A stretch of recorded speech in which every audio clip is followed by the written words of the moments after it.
भारत देश के संविधान से चलता है। भारत एक स्वतंत्र मुल्क है। वो पाकिस्तान की तरह पिट्ठू देश नहीं है कि अमेरिका कुछ कहे और उस पर वो रिएक्ट करे। भारत अपना संविधान लेकर के चलता है, स्वतंत्र देश है, गणराज्य है। भारत संविधान से चल रहा है, नियम कानून से चल रहा है, और जो कोई भी इस देश में गंदगी फैलाएगा, जो कोई भी इस देश में अतिक्रमण करेगा, इंक्रोचमेंट करेगा, उसकी दुकानें तोड़ी जाएंगी, उसका मकान तोड़ा जाएगा। अच्छा, यानी आप कह रहे हैं कि सही हो रहा है जो हो रहा है वहां पे, दुकानें तोड़ी जा रही हैं, मकान तोड़ा, किसी पे जुल्म हो रहा है, तो ये सही हो रहा है? सरकारी जमीन पर कब्जे को आप जुल्म कहेंगे? हम आपके मकान पर कब्जा कर लें, क्या आप मुझे नहीं भगाएंगे? हमारे यहाँ इमरान खान की तरह लोगों को हटा दिया नहीं जाता। हमारे यहाँ आर्मी सत्ता पर राज नहीं करती। कितनी बार आपके यहाँ आपके प्राइम मिनिस्टर को हटाया गया, कितनी बार आपके प्रधानमंत्री को सजा दी गई, खुलेआम भुट्टो साहब को खुलेआम फांसी दे दी गई। आप कह रहे हैं संविधान, पाकिस्तान में संविधान है, हिंदुस्तान में संविधान है, ये याद रखिए, आप भूलिए मत। रही बात, आपने दो चार नाम लिए, अभी शाह साहब ने नाम लिए शर्जिल इमाम का। शर्जिल इमाम क्यों आज जेल में बंद है? उसके स्टेटमेंट्स को बताइए।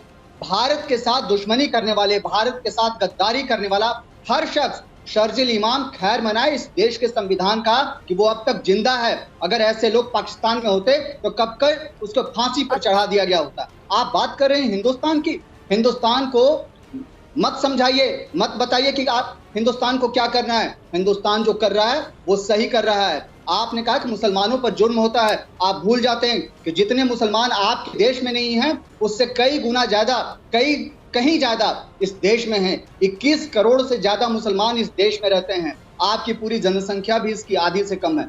आप समझिए कि आप क्या हैं और हम क्या हैं और कितने मुसलमान रहते हैं। यहाँ हिंदुस्तान में हिंदू और मुसलमानों में प्यार है, सिख और ईसाई में प्यार है। आप चंद नाम लेकर के आते हैं और कहते हैं कि जुल्म हो रहा है। आप अपनी माइनॉरिटीज देखिए ना, 1947 में आपके यहाँ माइनॉरिटीज की संख्या, हमारे यहाँ माइनॉरिटीज को कुछ भी नहीं है, सब बड़े खुश हैं। आपके यहाँ हमारे यहाँ तो ऐसे कोई वाकया पेश नहीं आते। अरे आप पाकिस्तान में क्या कर रहे हैं माइनॉरिटीज के साथ, ये किसी से छिपा नहीं है ना। नरेंद्र मोदी से इतना मेरा ना डरा करें आप। अरे कोई नहीं डर रहा मैडम, पाकिस्तान केवल डरता है और वाकई कोई नहीं सच बताएं। हम मुस्कुरा रहे हैं, हम तो मुस्कुरा रहे हैं क्योंकि मुझे पता है कि उस डर से आप कांप रहे हैं। जब पाकिस्तान की कपकपी छूटती है हमें अच्छा लगता है, क्योंकि आपने जो जुल्म ढाए हैं अपने लोगों पर, याद कीजिए, और अगर जुल्म नहीं ढाए होते तो आज इमरान खान को वापस नहीं जाना पड़ता। आपके सामने सारा इतिहास, आप मत जाइए इतिहास में, 4-5 दिन पीछे चले जाइए, सब कुछ आपको पता चल जाएगा। कहाँ भाग रहे हैं इधर से उधर। रही बात, आपने कहा कि नरेंद्र मोदी की सरकार जुल्म ढाती है। इस देश में जितने खुश मिजाज से हम रह रहे हैं, शायद ही कोई और देश होगा। हम बहुत खुश हैं यहाँ पर, हमें किसी अमेरिका से नसीहत की जरूरत नहीं है। आप चीन के पिट्ठू बन करके रहिए। देखा ना आपने श्रीलंका का हाल, वही हाल पाकिस्तान का होने जा रहा है। सुन लीजिए, आप पिट्ठू हैं चाइना के। आतंकवादी चाहे पाकिस्तान में हो, अफगानिस्तान में हो या हिंदुस्तान में, हम उसको मारेंगे। हम उन लोगों में से नहीं है कि एबटाबाद में किसी को जगह दे देते हैं ओसामा बिन लादेन की तरह। मत भूलिए कि आपने जगह दी, जिंदा पकड़ा था अमेरिका के फौज ने ओसामा बिन लादेन को। आपने पाकिस्तान ऑक्युपाइड कश्मीर रखा है, कश्मीर के कुछ हिस्से पर जिस पर आपने कब्जा कर रखा है। आपको एक बात बताऊं, जो नए आर्मी चीफ आ रहे हैं, उनके रिजिम में हम उसको भी आजाद करवा लेंगे।